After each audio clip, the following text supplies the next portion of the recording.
name is Douglas Kellner, co-chairman. Call the meeting to order. I'm Peter Krasinski. Gregory Peterson. Andy Spano. All right, so we'll start with approval of the minutes of the meeting of September 15th. We have regular minutes and minutes of the executive session. Is there a motion? Move. Second. Those in favor say aye. Aye. Opposed? All right, the minutes are approved. We'll then start with the unit updates. Our co-executive directors, Robert Grimm and Todd Valentine. Well, there were a few issues leading up to the election and still dealing with the aftermath of the last election.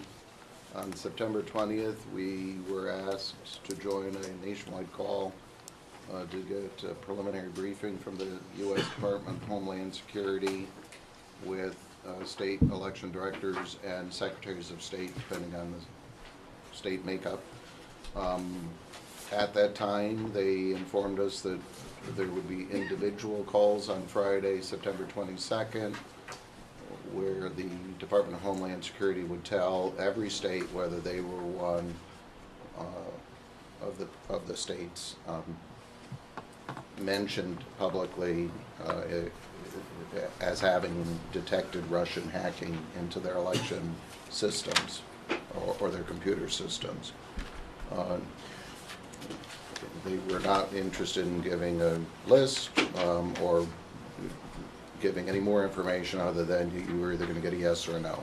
New York received that call on September 22nd. We were in the no category. I think that's good that we weren't, but there's still a series of questions that we have with regard to how did they come to that information. Are there any lessons learned that we could all use going forward? Homeland Security said they would get back to us, and we haven't heard from them since that call in September, so we're hopeful they will.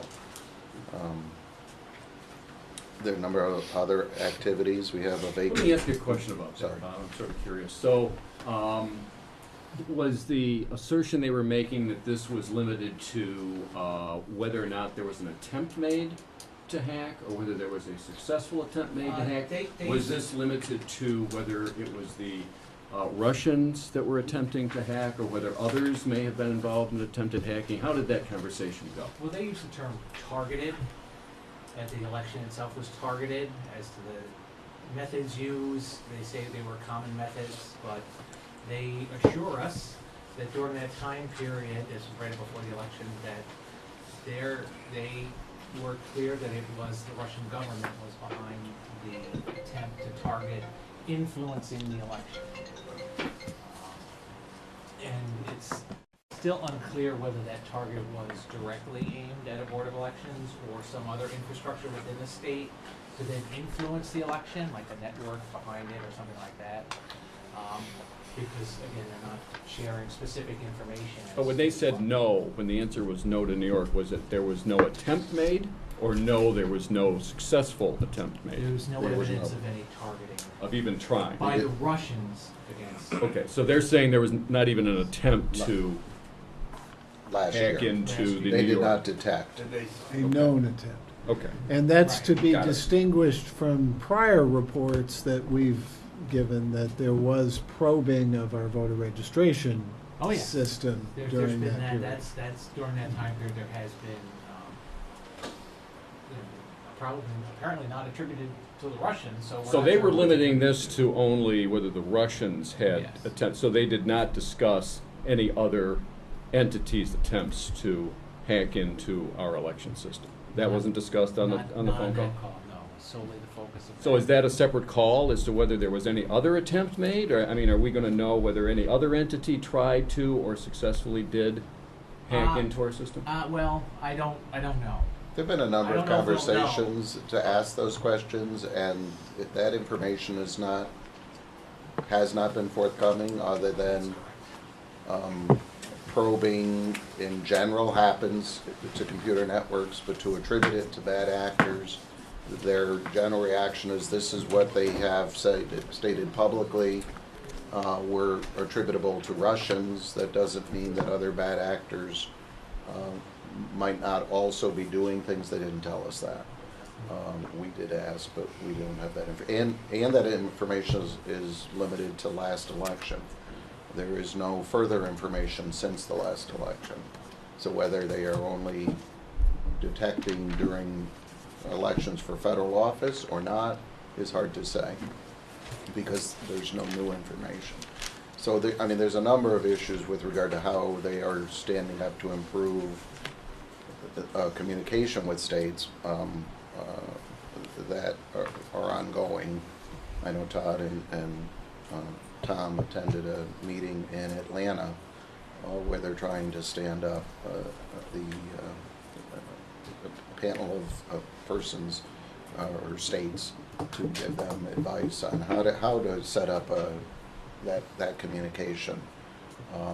It seems like there's a lot of work to do to share the information better.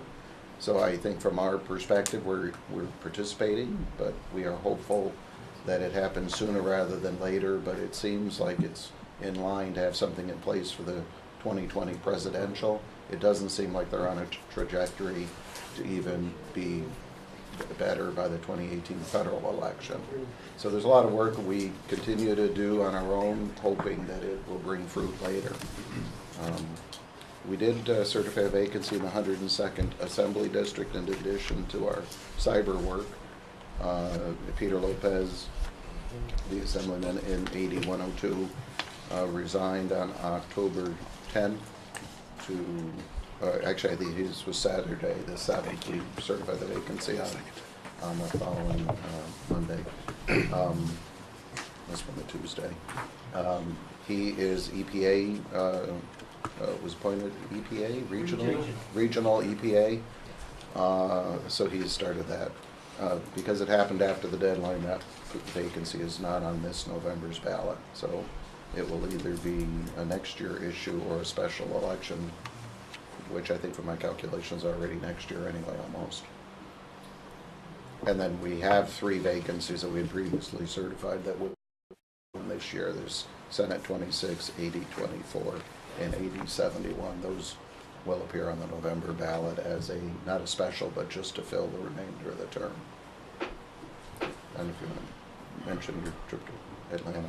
Well, related to the cybersecurity, the next step that they're taking, this is a designation of elections as a subsector of the government critical infrastructure designation. And what they do is, the first thing you do is set up a charter of a group of who you want included in a government, who's covered by the government, so that's state, local, and federal. There are representatives from all 3 levels. The state election directors have a selection, the secretaries of states, because they also run elections. There's the IGO, which is the local government officials group, and then the election center also have people. In addition to the Homeland Security, the FBI, The EAC. and the EAC, right? And that and it's called the Government Coordinating Council, is to set up what are the process for distributing information when the federal government has it or when the locals have it to go up the food chain. It's in its infancy, and Bob's correct. They're at the pace that they're going. They don't see any rush to target this year's election, even though there are elections every year. Nor are they really pushing to get anything really stood up formally for next year's election. They're ready to provide some resources to help states and local governments to assess their own networks and their own capability as far as security is concerned, and we're going to try to take advantage of those to the extent that we can.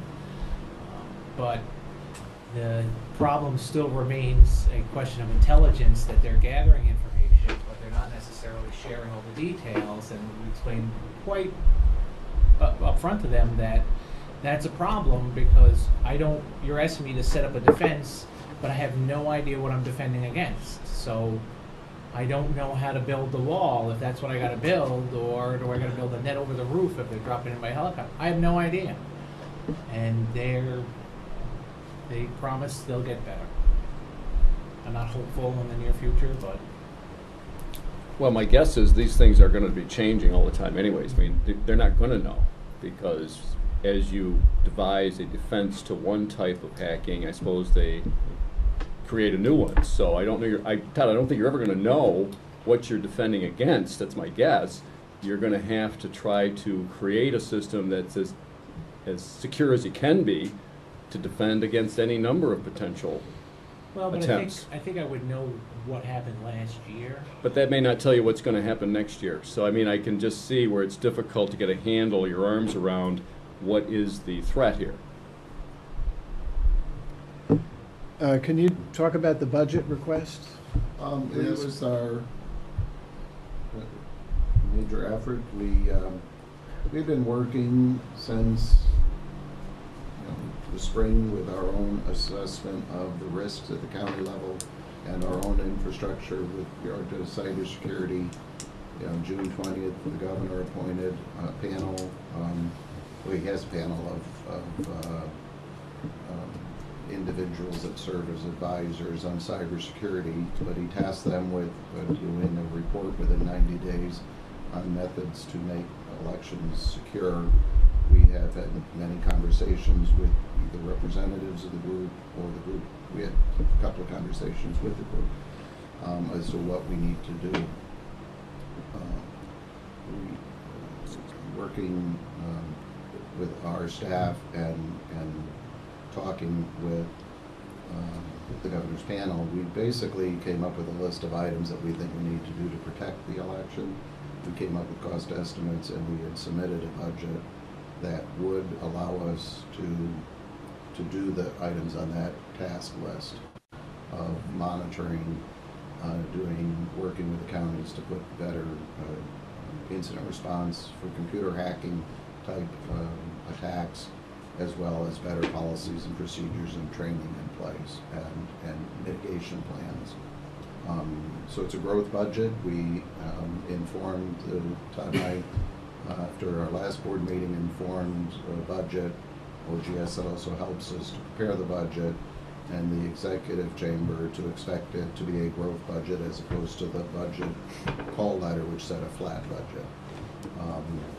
So as last year, so our budget increase is approximately $15 million in order to pay for the list of items. Part of that is to try and stabilize the entity of the board, the positions we asked for last year in the side letter that weren't filled for IT and some of the other technology and work-related items that we had.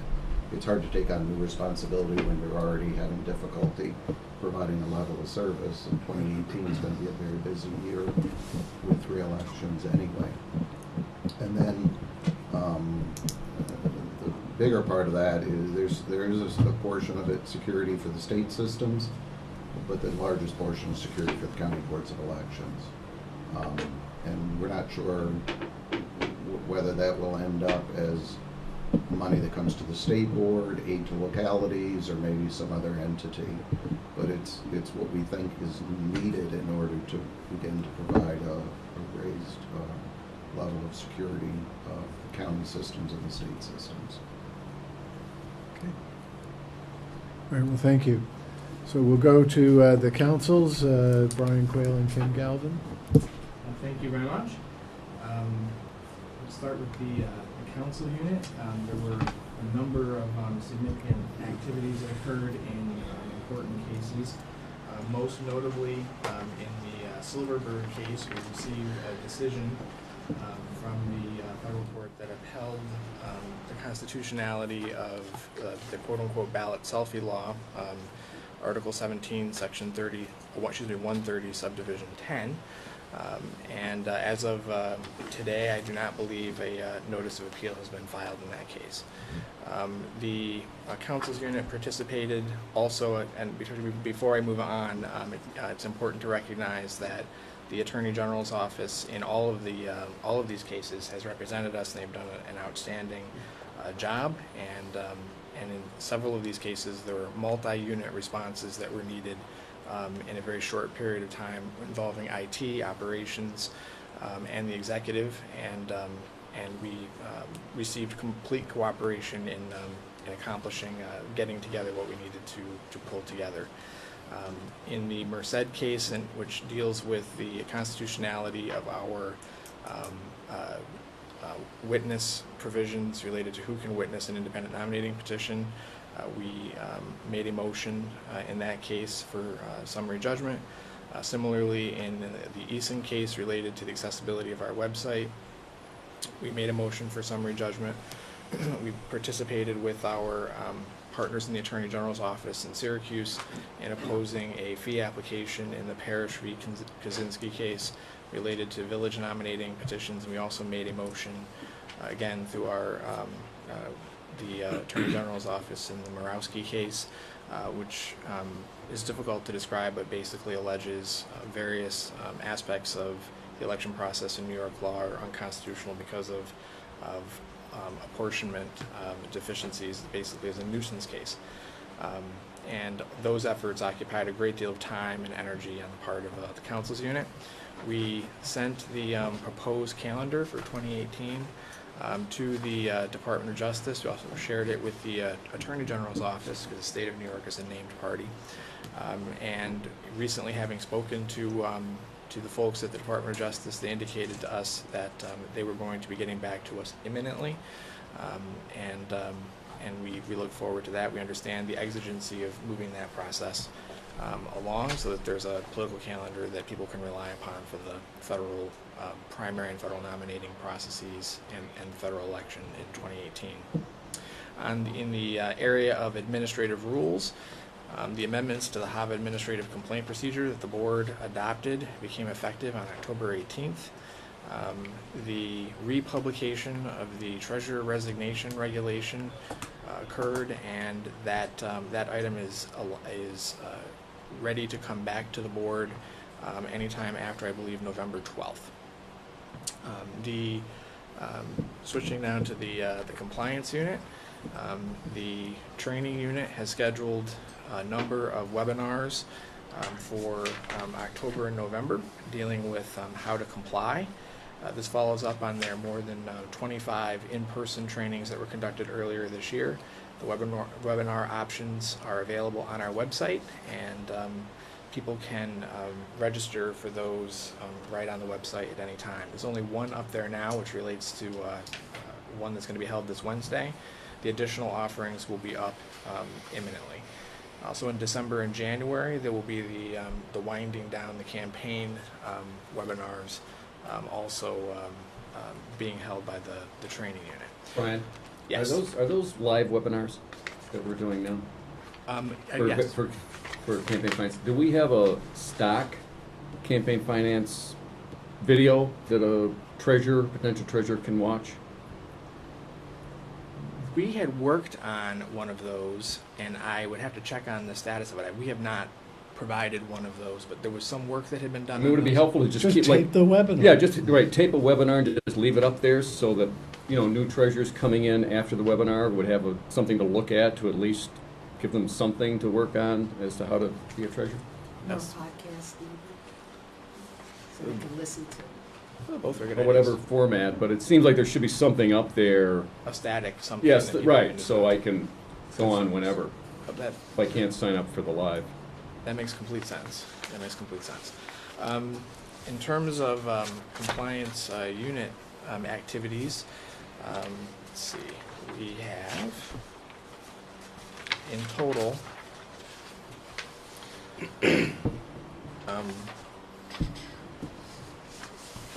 received and processed 85,613 reports.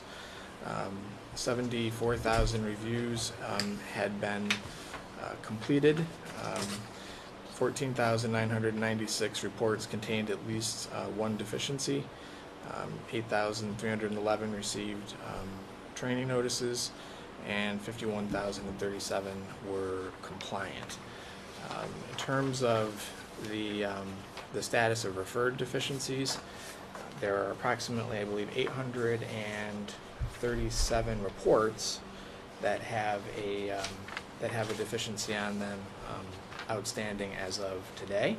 With respect to failures to file for 2017, there were 2,105 non-filing incidences identified by the unit initially, and presently 1,371 of those remain outstanding, which as of the September meeting, we had 69% of those non-filings had not been satisfied. That percentage for the January periodic has dropped to 65.13%. With respect to the July periodic, there were 1,879 non-filings, of which 1,741, or 92.65%, remain outstanding. And I think by way of metrics, that is the compliance report. Could you advise us on the status of the common cause lawsuit? Absolutely, absolutely. And it was on my list, Commissioner, and I apologize for not having brought it up. It was item number 2, and I just went over it. The common cause lawsuit that was commenced related to the obligation or not to provide the inactive list at the poll sites. We have, with the plaintiff in that case, negotiated an extension for the time to either move or to answer to November 17th, and then if we do make a motion, a briefing schedule that would require us to require them rather to respond by December 22nd, and then us to respond, reply by the 12th of January. And at this time, we have determined that in light of the Attorney General not representing the agency, that we believe that agency counsel should represent the agency. And I apologize, Commissioner, for leaving that off. Okay. Anything else for council or compliance? Then we turn to election operations. Tom Connolly. Thank you, Commissioner. The Election Operations Unit, amongst other things, has been working with county boards in their run-up to the general election. With regard to Justice of the Supreme Court, we had received a total of 24 nominations for a total of 40 candidates, 1 general and its corresponding specification. A specific objection was received here. Since the last meeting, we did prepare and forward to all county boards the general election certification. We did work with PIO on translations of the information for the ballot proposals, both for which we sent it to the county boards for their use in creating the ballots, and also with regard to the publishing requirements that we have to do, that John spearheads. Also following up on the last meeting, some of the discussion about usability, we created some sample ballots as some best practices for the county boards, which we provided to them. We assisted some of those counties with implementing some of those recommendations.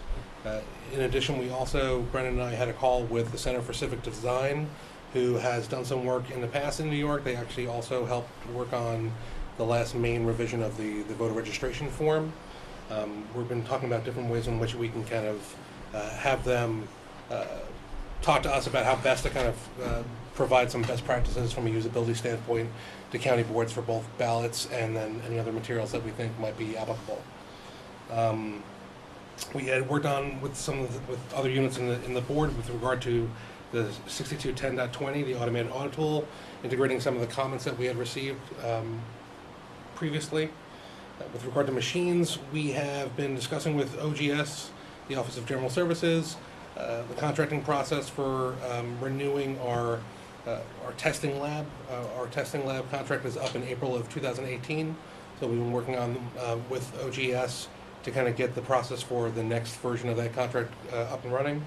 There are only 2 certified testing labs in the country, so we're just trying to figure some of that stuff out, because we also require independent code review whenever there's a change to the voting system. So one of the vendors is moving to the vendor that we currently use, so we might have to kind of, depending if we continue with our existing vendor going forward, trying to figure out ways to ensure that there's an independent review of some of the software code. You had voted on the last meeting the Tom, yes. can I stop you right there? Sure. So, just describe that to me. So you're saying that there's only 2 vendors currently testing voting systems? There are currently 2 EAC certified vendors, Pro, Okay. VNV, and SLI. Okay. So we have a contract with one of those? SLI, yes. Okay. and you're talking about renewing it, and your concern is what? That there's got to be there's got to be a different vendor that looks at changes to systems that have been certified by one vendor? So certain changes, engineering change orders don't require a secondary kind of review, but software code changes to the main, let's say EMS, for example, that normally is done by, it's reviewed by one lab, the code review itself, and then that code review is independently reviewed by a secondary lab or reviewer. In the case of, we currently use SLI for a lot of those reviews. ES&S had in the past been using NTS or Wiley Labs, but they are now moving, or they have now contracted with SLI. So obviously that causes a problem that if they have SLI do a software code review, we can't utilize SLI to kind of independently review their own work. So we have to kind of look at that going forward. So what is our option then? What can we do? I believe in the past, and Bob, I know can speak to it, historically, I believe we've used our contract with Nysboe to have them find another vendor that could independently verify the work that. But it's a non-certified voting system vendor. So the certified voting, the certified testing lab themselves are the ones who have to be certified in order to do the code review. Right. The secondary review that we have isn't necessarily by a certified lab, Right. but just someone who can review the work that that lab did to make sure they did all the things they said they were supposed to do. Okay. So it doesn't have to be the other lab, since there's only two that are involved. It just has to be someone who can actually do a review of the work that was done by one of the certified labs. So at this point, if for whatever reason the other vendor were to get the contract with us, then it wouldn't be so much of an issue, because once again, we have two separate vendors. The only issue would be if right now we have a contract with SLI. If they win the next contract, then we have a vendor who's using the same vendor that we are. So we would just have to figure that out going forward. But we've done so in the past, so I think we'd be able to do it going forward as well. Last month, you guys had approved a new statement of votes cast report for Dominion. We had distributed it to the counties that had requested it. We also had both voting machine vendors come in last week to show some new hardware and proposed changes to the software. Dominion had come in and shown us their ICE machine, which is the ImageCast Evolution. It's kind of combining some of the BMD and the actual ballot scanner itself. ES&S also came in and they had told us about some changes to software and hardware that they were looking at. They still have to bring that before EAC for approval, but they were looking at doing so in the beginning of the next year. Now, the only other possible issue that we may run into that we've been talking with OGS about is that our contract with SLI ends at April of 2018. So if we were to all of a sudden start a certification process with some of the new stuff, whether or not that would be able to be completed by the end of that contract, it may not be possible. So the question is, well, can you hand it off, if SLI were not to continue the contract, can you hand it off to a different vendor midstream, or would we have to have one vendor see it through? We'd have to work out with OGS what our options are with regard to that. We also have reviewed a submission for an ES&S engineering change order for a new screw assembly, which has also been reviewed by SLI. I will provide that paperwork for the commissioners to look at. Lastly, with regard to some of the things that have already been discussed, with regard to security, I attended an EAC cybersecurity roundtable down in Washington, D.C. a couple weeks ago. I think that went very well. It was Ben Spear from MSISAC, Amber McReynolds from Denver and Colorado, along with her IT professional, Scott Cardenas. We had Joe Alonzo, who is kind of a security expert, and it was moderated by the chairman of the EAC, Matt Masterson. That went well, I think. Bill and I also attended a tabletop exercise down in New York City with the FBI. I thought that was very informative. Representatives from the New York City Board of Elections were also there. It was not necessarily surrounding elections, but it was just a tabletop exercise about a cyber threat. So I think it was kind of interesting to kind of go through it. They had kind of talked about it from the point of both what the FBI would be doing throughout the process, what the company might be doing, what their counsel might recommend they do, what their IT guy would probably recommend at different points in the process, and also what any vendor that they may hire to kind of remediate the issue, their perspective. So it was kind of good to get a variety of perspectives on that. As was mentioned before, I was able to attend the second day of the meetings of the coordinating council in Atlanta, which Todd had spoken about before. I think that is certainly an ongoing conversation. I know that they're also looking to setting up the sector coordinating council, which would be kind of a similar group, but that involves the vendors of election systems. So that would be something separate and apart, just so that they can share information amongst themselves. And then lastly, I had attended a symposium last week in Auburn University that was titled the Inclusion, Integrity, and Election Administration Symposium. It did have a lot to do with data, but it also did focus very heavily on a lot of the kind of relevant topics of today, including security. There were a number of people who had attended the coordinating council meeting in Atlanta that were then subsequently at the symposium in Auburn. And lastly, I did want to mention that we have hired a new secretary, Amy Corman. She started last week, so I'm happy that she started and that she's back. So, and that's it. Brendan, do you have anything else?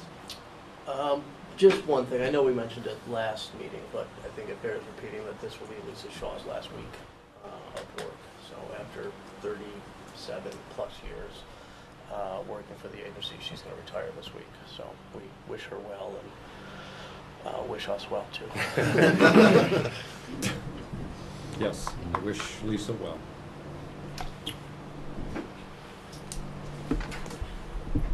All right. So, public information, John Conklin. Thank you, Commissioner. Public Information Office has been busy since the September meeting. Lots of calls and inquiries from the general public and the press on local campaign finance filings, the primary election, statewide ballot props, particularly the constitutional convention question, among other things. We did get approval from OGS and the state controller for our purchase order for the legal ads. It was for approximately $67,000. As mentioned at the last meeting, the governor signed a new law setting up a requirement for us to publish campaign websites for various candidates on our website. We had a meeting with Council on Election Ops and IT to begin the process of determining what we need to do to prepare for that, so that's moving forward. We participated in the monthly ECA call in September. The internal cybersecurity review is ongoing, and we're participating in that. We were part of the DHS call that Bob mentioned earlier. The unit responded to 49 FOIL requests in September. With regard to the website, we posted the certification for the general election ballot. We posted the webcast and the transcript for the September 15th board meeting. We made some updates with regard to the regulations that are on the website, as Brian mentioned. And Greg conducted the annual NVRA training in New York City. Tom, do you have anything to add? Still, okay. This is your last meeting to do that, so. Okay, so Bill Cross. Good afternoon, Commissioners. I'll start with projects. Capus Vitus, we continue to try to resource that. We have one outstanding vacancy still. We're having some difficulty filling that one, trying to get the skill set we need, but we're still working on it and hopeful. As I mentioned last meeting, we had 2 outreach sessions for working groups, one for treasurers and one for County Board of Elections. The treasurers, we provided a demonstration of the system as we have it now, our prototype. How many treasurers participated? I don't have the number with me. Maybe a dozen, maybe a little bit more. Mostly a WebEx call. I'm not sure the quantity that was actually on the call. We also had the session with the County Board of Elections. For that one was more of a discussion in terms of data they collect, data we need for our system, and how we can exchange it and work in cooperation in doing so. From that, we're building some requirements for our system and ultimately how it will work with theirs. And both sessions were very productive, received positive feedback, and we intend to have several more in the future with both working groups.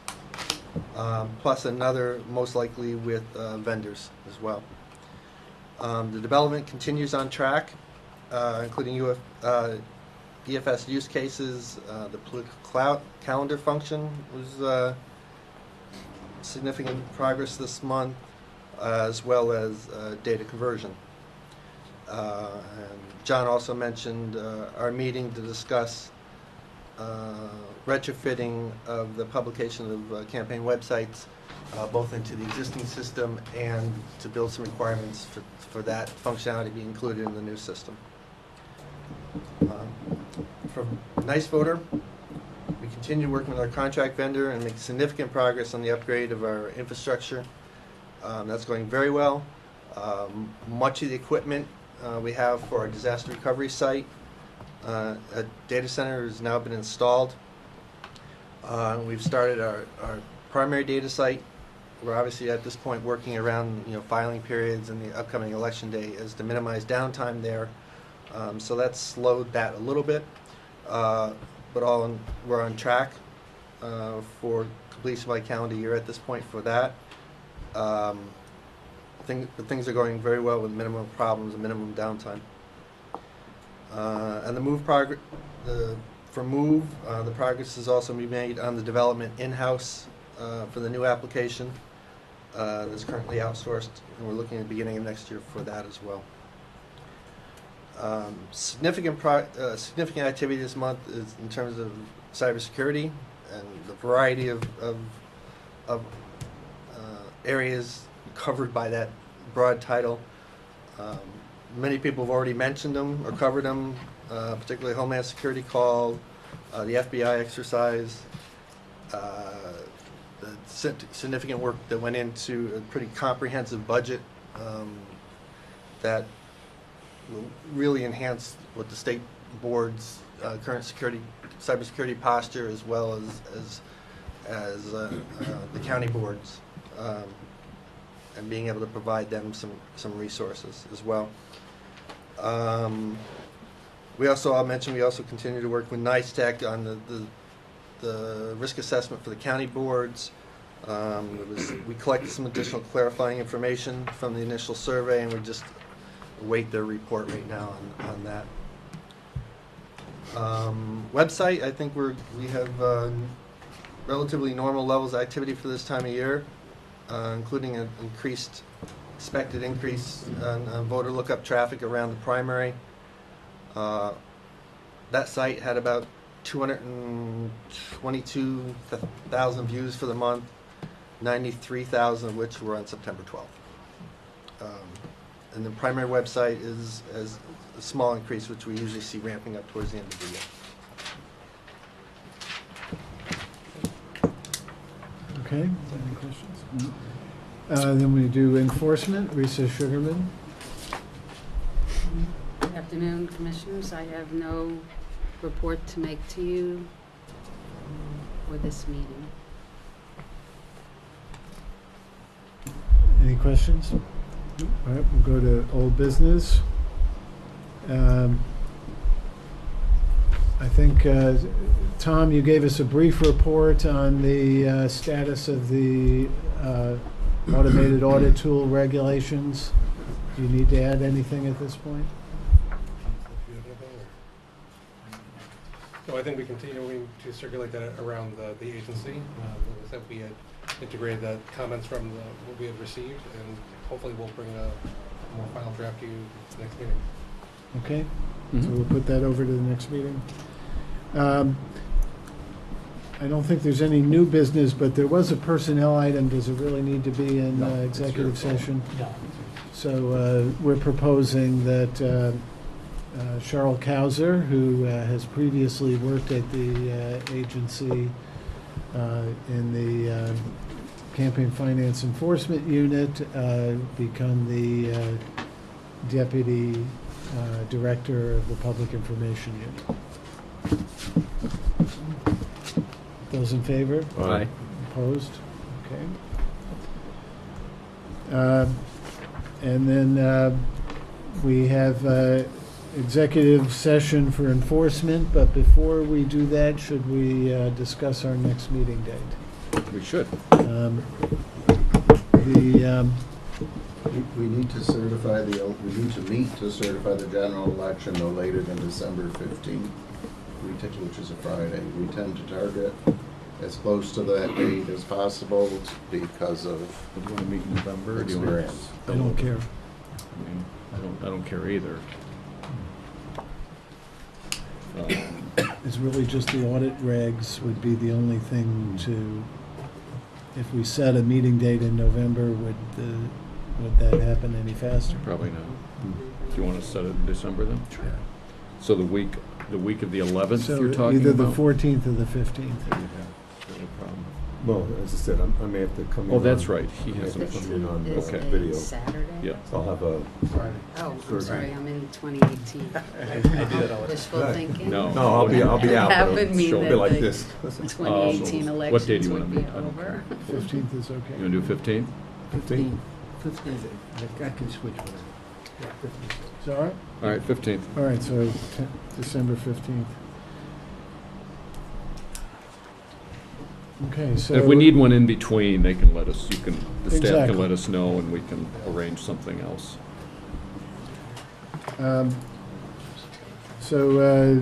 Motion now is to go into executive session for enforcement matters. I'll So move. moved. I'll second. Those in favor say aye. All right. Aye. Opposed? It's adopted unanimously. We set And up the library so and that we'll way go they in can the tear library, down without right. us having to we wait. don't anticipate coming back. You mean we're going into the library? Yeah. Well, we had set up the other recording device for that Okay. meeting. Okay, That way they can tear this room down. okay.